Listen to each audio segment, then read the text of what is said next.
Hello, Janmashtami का पर्व आने ही वाला है। यह पर्व हर कृष्ण भक्त के लिए बेहद खास होता है और इस दिन को विशेष बनाने के लिए वे पहले से ही तैयारियां शुरू कर देते हैं। कुछ लोग इस दिन व्रत भी रखते हैं। यह व्रत आम व्रत से कुछ अलग होता है। चलिए हम आपको इसके कुछ विशेष नियम बताते हैं। श्री कृष्ण वैष्णव थे, इसलिए जन्माष्टमी के एक दिन पहले सात्विक भोजन करें और फिर दूसरे दिन उपवास रखें।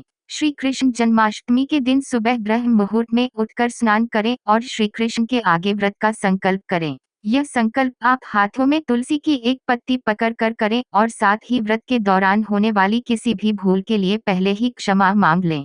यदि आप विवाहित हैं तो उपवास रखने के एक रात्रि पूर्व आपको ब्रह्मचर्य का पालन करना चाहिए। खास तौर पर रात्रि 12 बजे के बाद से ही आपका उपवास प्रारंभ हो जाता है और यह अगले दिन रात में 12 बजे ही श्री कृष्ण के जन्म के बाद ही खुलता है। जन्माष्टमी के व्रत में आप सारे फलों का सेवन कर सकते हैं, मगर इस दिन श्री कृष्ण के जन्म से पूर्व खीरा नहीं काटना चाहिए। दरअसल खीरे की स्टेम कट करके ही श्री कृष्ण का जन्म होता है। ऐसा कहा जाता है खीरे की स्टेम को बच्चे की नाल समझकर श्री कृष्ण जन्म के वक्त काटा जाता है। श्री कृष्ण के जन्म दिवस पर आप व्रत रख रही हैं तो शाम को पूजा के वक्त आपको नए वस्त्र पहनने चाहिए। जन्माष्टमी के दिन सुहागिन व कुंवारी महिलाएं निर्जला व्रत भी करती हैं।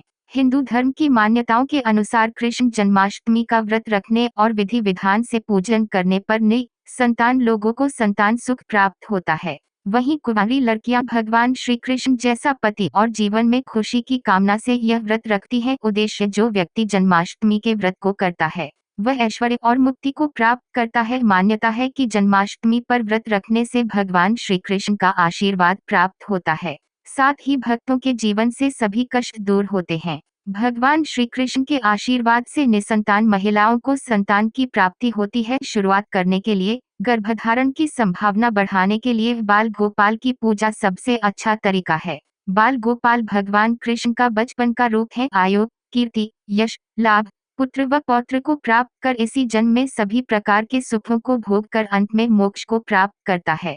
जो मनुष्य भक्तिभाव से श्री कृष्ण की कथा को सुनते हैं उनके समस्त पाप नष्ट हो जाते हैं। जन्माष्टमी के व्रत के दौरान लोग पूरे दिन कुछ नहीं खाते हैं, लेकिन गर्भवती महिलाओं को भूखा रहना सही नहीं है, इसलिए आप पूरे दिन के व्रत में लाइट और हेल्दी चीजें खाएं। गर्भवती महिलाएं दिन भर पानी पिए की कोशिश करें, जिससे आप हाइड्रेट रहेंगी। तली चीजों की जगह पौष्टिक आहार ज्यादा खाएं। जन्माष्टमी की रात को भगवान श्री कृष्ण की पूजा करने के लिए सबसे पहले स्नान करके तन और मन से खुद को पवित्र कर लें।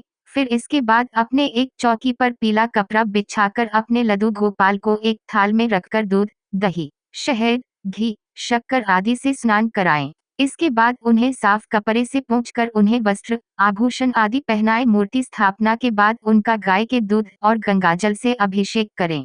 फिर उन्हें मनमोहक वस्त्र पहनाएं। मोर मुकुट, बांसुरी, चंदन, वैजयंती माला, तुलसी दल आदि से उन्हें सुसज्जित करें।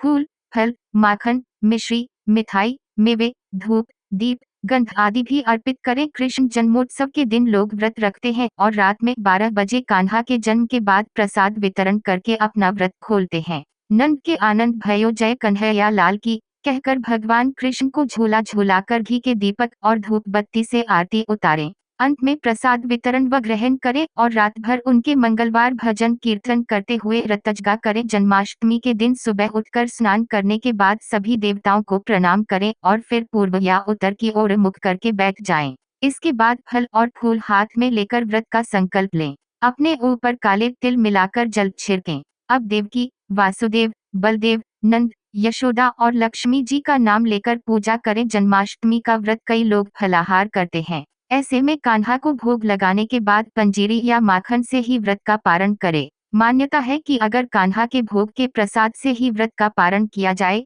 तो ही कान्हा की पूजा को पूर्ण माना जाता है। इस दिन आप पानी में तुलसी की पत्ती डालकर उसका सेवन करें।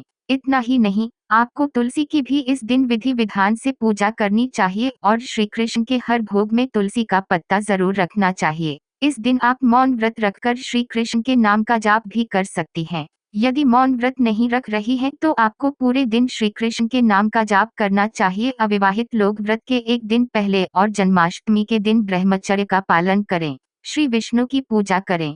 व्रत के दिन मध्याह्न के वक्त तिल के पानी से स्नान करें। रात में श्री कृष्ण की पूजा के समय नए वस्त्र धारण करें। जन्माष्टमी के दिन व्रती लक्ष्मी नारायण को कमल के फूलों से सजाएं। श्री कृष्ण को फल, दही, दूध, पंचामृत का भोग लगाएं। पानी में तुलसी की पत्ती डालकर सेवन करना काफी फलदायी माना जाता है। नंद गोपाल को पंचामृत से स्नान कराएं और उसे प्रसाद के रूप में ग्रहण करें। जन्माष्टमी व्रत में पूजा करने के समय आपका मुख पूर्व या उत्तर की दिशा में होना चाहिए।